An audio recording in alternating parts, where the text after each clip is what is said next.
Guys, beautiful afternoon right here on the farm, and in today's video I'm going to be showing you guys our farm setup, which I believe is actually quite a good model for you to utilize if you're going to be doing your own farm. I'm going to be taking you guys around and showing you just how I planned my things. That way, if you're planning on starting a farm, or if you've started a farm, you have your land somewhere and you're thinking to yourself, I need to be doing something like this. I believe this is going to be something beautiful. You're going to love it. We'll start from right here. This is our gate, yeah? So we'll move out. I actually built myself a beautiful sliding gate.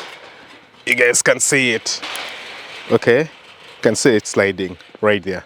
So we'll move out so that I show you guys. So initially, the gate used to stop there. So you can see how small it was. So the problem is that every time we had big trucks coming in that were delivering feed, they would struggle to get in because, they would have to get really wide to negotiate the corner and get in. So what I decided to do was to extend it until this point, yeah? So you can see this column right here, yeah, so we extended it until there, and now it's a much wider gate, as you can see. And we've, of course, since it's so big, we decided to make it a sliding gate, yeah. So we just fixed this in yesterday. We've just started painting. It still has quite some work to do in order to get done with the painting, but yeah, that is it. So you can see this net or mesh right here. We're going to get it away today and remove this column right here today so that the whole gate is beautiful and clear. You can see some sand that we're going to be using to do the building. So this is the entrance. If someone is coming in, it's the entrance. And then as soon as they come and get in, I'm planning on putting a tire dip right here for the vehicles when they come in. So initially I didn't have a tire dip. We'll close this, okay? So initially I didn't have a tire dip because I had plans of expanding the gate. So I didn't want it to cover an area that's probably too small, yeah? But now that we have expanded the gate, now I can put a tire dip, yeah? So as soon as someone gets in, they're going to go through the tire dip, and then right there you can see our water tanks. So I try to place the water tanks at the highest point possible on the land. It's actually quite some distance from where the borehole is. It's like 100 and, I don't know, maybe 170 meters, something like that, really far from where the borehole is. But I decided to do it here. That way, the water is supplied for the rest of the farm using gravity. And as you start moving in, you can see right here that we do have a banana plantation. So this is a banana plantation. We do have some cassava inside here. And it's mainly because I personally do love bananas, yeah? So we have like yellow bananas and the normal, right here we call it matoke, yeah? That we eat. I planted this a long while back.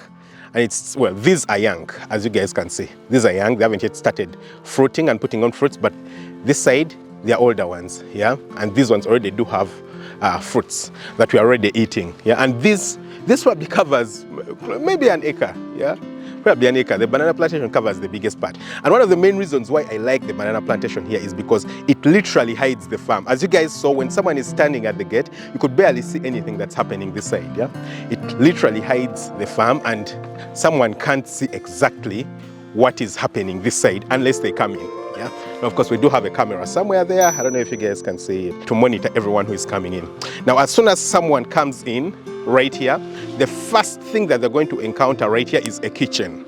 Yeah, so this is a kitchen right here. Now directly through, you'll move through, you see where the guys are slashing, you'll go direct and you'll meet another gate that we shall meet later on. Yeah, but the first thing they encounter is the kitchen. And the main reason we do have our kitchen here, I think I'll just get in so you guys can see, you can see the kitchen, you can see, our stove right there. We use firewood for cooking, yeah. So that's our stove, and you can see the firewood right here. Yeah, this is the firewood we use for cooking. And the main reason is because, the person who cooks is not like a permanent staff of the farm, yeah? They're a lady, they're actually my auntie. And she doesn't sleep here. What that means is that she comes from her home. She's actually not my auntie, she's my grandmother, yeah? What that means is that she comes from her home, and coming from her home literally means that she's a potential biosecurity risk to the rest of the farm. That means she could bring me diseases, maybe her chickens get sick. That could be a problem for me. So what do? I try to make sure that, as soon as she comes in from this side, the gate is right there. She just comes in and goes right to the kitchen, yeah? So there is nothing like, moving around and things like that. She's actually the only lady employee that I do have on the farm, yeah? So she'll just come in, do her food, cook and everything, and then go out, yeah? No lots of like interactions with the poultry structures or anything like that. And that works on the biosecurity part of the farm. Now, once we go beyond the kitchen, the next thing right there is our feed store. yeah, and that feed store is very strategically located. It's not a mistake, yeah. And again, as you can see, if someone comes in via the gate and they bypass the kitchen right there, the next thing they're going to encounter is the feed store. So a truck will come, it will probably slope down here, and then it will back up to the store right here, and it will get offloaded, yeah, and the feed will get into the store. I don't know if it's bright enough inside for me to go inside and record for you. Yeah, I'll use our food dip right here, okay, and then we'll get inside the store. So if we get inside the store, you can see our meal. This is our like maize meal, and this is our mixer. So finally we do have a mixer. The guys don't need to mix their food using shovels, yeah. That's actually a mixer that we are utilizing for our feed, yeah. And you guys again can see the store, yeah. This is like a 5% concentrate that I'm using currently. It's not really a concentrate, really it's a premix, yeah. So this is like a premix that I'm using there. You can see that we have some limestone, we have maize there, we have maize bran. We keep pouring our maize bran down because when you don't pour it, it cakes. And then here we have sunflower cake. Somewhere there we have soya cake in those bags, yeah. So those are the raw materials that I utilize, and this is the mixer that we are currently using to formulate our feed. But again, when the truck comes, it will back up right here and the feed will get offloaded into that store, yeah. Now I'm later planning on expanding the store, and so putting another store right next to this store, and that's going to go right in this space right here. And when it goes there, it won't have another entrance right here. The entrance will be on the inside of this one. So if anything needs to go there, someone has to enter here and, you know, go through to take it to the other side. The purpose is that I don't want the trucks getting any much closer to the poultry houses, okay? And the next step, you guys can see, this is our egg processing area. That's what I call it, yeah? So it's a shed that I built. So when the guys do collect the eggs from the chicken houses, this is where they like come and sit and like clean the eggs and batch them up. So it's still quite early. They haven't collected a single round of eggs in the morning. But later on, when they collect the eggs, they are processed and batched from this area, as you can see right here. Then this is a staff house. This was the first staff house that we built on the farm. And as you can see, it's not plastered. I really need to get working on plastering it, yeah? That's something I need to work on. So again, when someone comes in as maybe the staff, they get to their house before they get to the poultry houses, yeah? And that saves us, again, a lot of biosecurity issues. Behind it is the dog's house, okay? You can see the dog's house there. And then beyond it is my home, okay?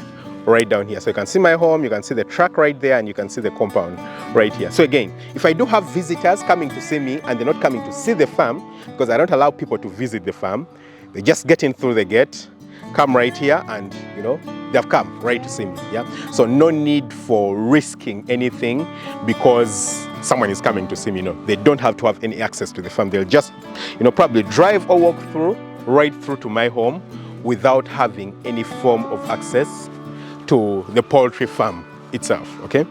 And now the next thing up is actually going to check out the poultry farm, yeah, and how it's aligned. So you guys can see our 4 poultry houses. So we have 4 poultry houses in this area. This was like the first farm that I bought. And the 4 poultry houses, like if you consider the area they take up, they even take up less than half of an acre. You can see that the poultry houses actually have some distance between them and where the guys sleep, yeah? So there's a distance. So, and then right here we have, this poultry house has a sick bay. You guys can see it right there in the distance.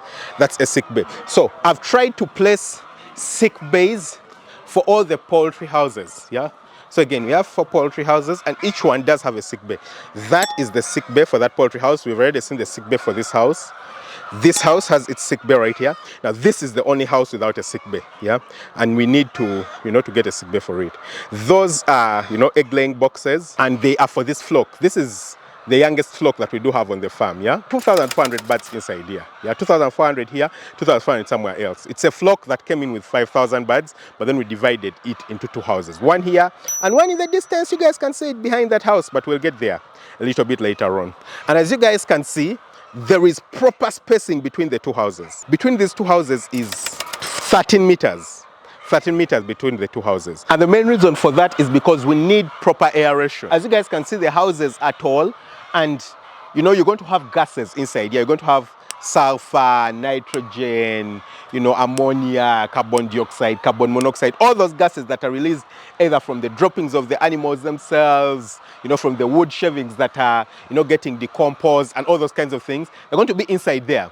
The carbon dioxide that the chickens are breathing out, all that is going to be inside there. So you need to allow for as much space for aeration as possible. As you can see, the sides of the houses are really open, yeah, to allow for air to go in and for all the bad gases to get out, yeah. So it's really important that you do proper spacing between the two poultry houses. For me, it's 13 meters. Ideal is 15 meters. But minimum should be 10 meters, yeah? Now, I personally see a lot of people build poultry houses and then they will leave like 5 meters or even less than 5 meters, 3 meters between houses. That's a very, very terrible idea. You're getting yourself into a lot of trouble, yeah? So you need to give like proper spacing between two poultry houses. And then you can see the water tanks that supply the farm. So these water tanks are supplied by the main water tank that was at the top, yeah? And they're supplied using gravity. So that's why I had to place the other tank at the top. That way I don't need to incur power to pump water into these tanks. So these two tanks supply these two houses. One supplies the upper one, supplies the upper 2 floors. The lower one supplies the lower 2 floors. And then this side, we also do have the same setup, yeah, again, for these 2 houses, yeah. And again, as you guys can see, the compound is quite clean. Right here, we have a bit longer grass than we want to have. Again, because it's the rainy season, so it grows much higher than usual, but again, it's not bushy, it's not terrible, yeah. It's a bit longer than we want to, but it's not terrible. We try to keep the areas around the poultry houses clean, as you guys can see, to ensure that, you know, we don't have rodents and things like that coming in, yeah. And then again, we'll move between the two poultry houses. Again, you can see, you know, we do have a sick bay right here, yeah. It has some chickens. Oh, it has a cock. We have 2 cocks inside here. These are going to be eaten over the festive season, yeah, again. And then right here is like besides of the back side of the poultry farm. So initially when I bought the farm, this is where my land was stopping. Why you see the chain link, that fence, yeah? That's why it was stopping. And then the space between the chain link and the house is like what?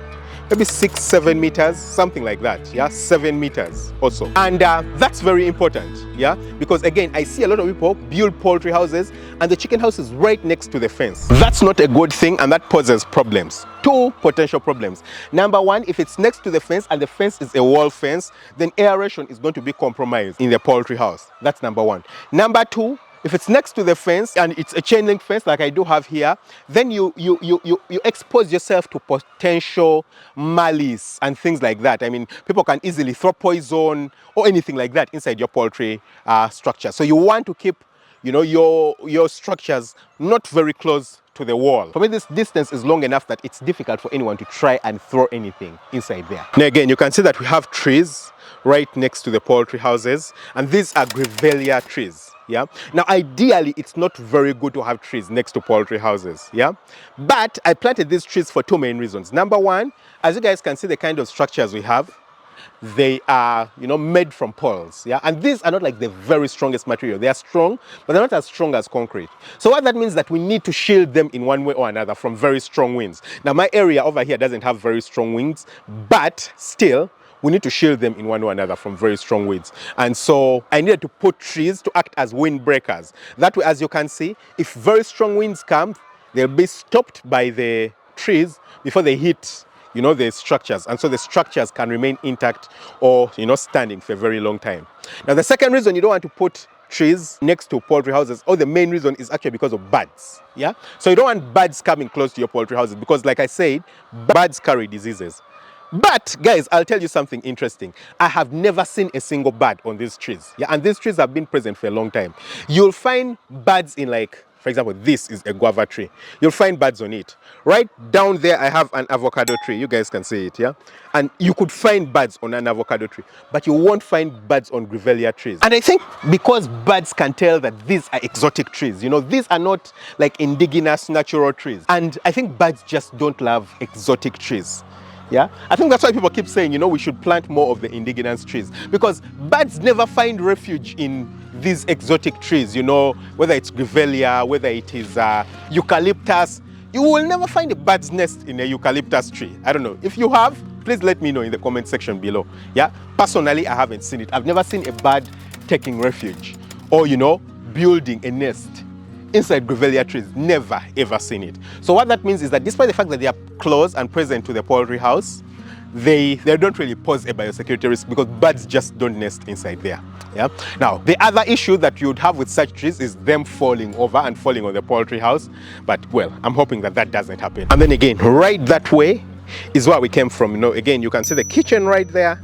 Okay, at the beginning, that's the kitchen, and these are the poultry houses. And then this is the gate where I pointed you guys to at the beginning. So this is the gate that leads into the new poultry farm.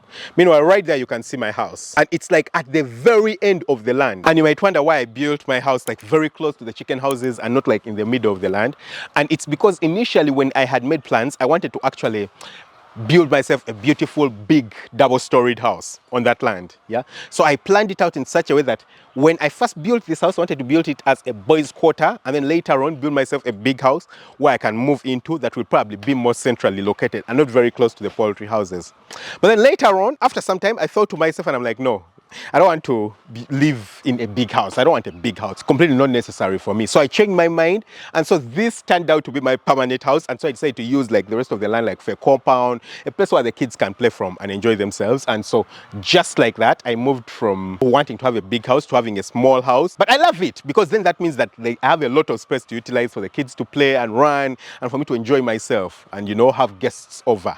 So yeah, that is it. And then now we'll move into this section. So this is like the newest section that we do have on the farm. And then, you know, you have to go through a gate just like that. And this is alfalfa. So I have a neighbor right here. Yeah. And then this is alfalfa that has been present from like June, maybe July. Yeah. From around June, July. Yeah. Maybe July. Yeah. Sometime in late July is when I planted this alfalfa right here. And as you can see, it looks beautiful. Yeah, we've probably had like 3 cuttings so far. We're going to have our 4th cutting very soon. It's almost flowering. You guys can see how tall it is. It's actually quite tall. Yeah, you know, I'm standing, I'm not bending. And you can see, yeah, it's actually quite tall. Yeah, and it's about to start flowering. So that means you're going to start cutting it. We put poultry manure inside there. The thing with poultry manure is that it gets out of the soil really, really quickly. So I think we've placed manure here twice so far. For just 3 cuttings, you can imagine this is going to be our 4th cutting. If you had used like goat manure or something like that, it would have lasted much longer. But yeah, that's our alfalfa. We're going to be using it for feeding our goats. And then right here, this is our newest poultry house. Yeah, this is our newest poultry structure, as you can see it right here. And that next to it is its sick bay. All right, and then right there you can see its tank. So for it, its tank is just on 1 level. Yeah, and the reason I changed from the other system of having 2 tanks is because this is much cheaper. So this one is a 2,000-liter tank. The other ones were 2 1,000-liter tanks. But this tank stand is much cheaper and much easier to build. And the tanks themselves are actually much cheaper if you buy a 2,000-liter tank instead of a 1,000-liter tank. So that's one house that it's supplying, and then it will supply another house right next to it.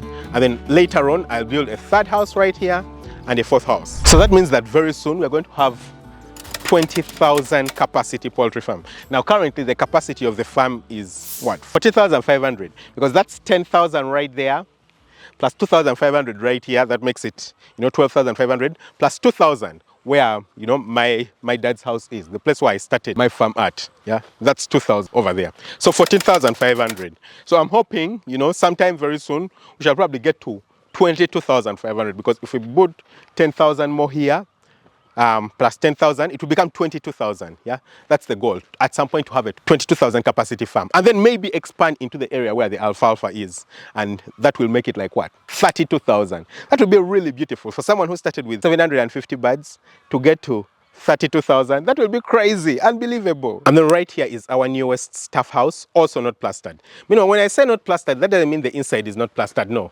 the inside is plastered, as you guys can see. Yeah, you can see. You know, the inside is plastered, but the outside is not plastered. Okay, so we are using this other side as a store for hay.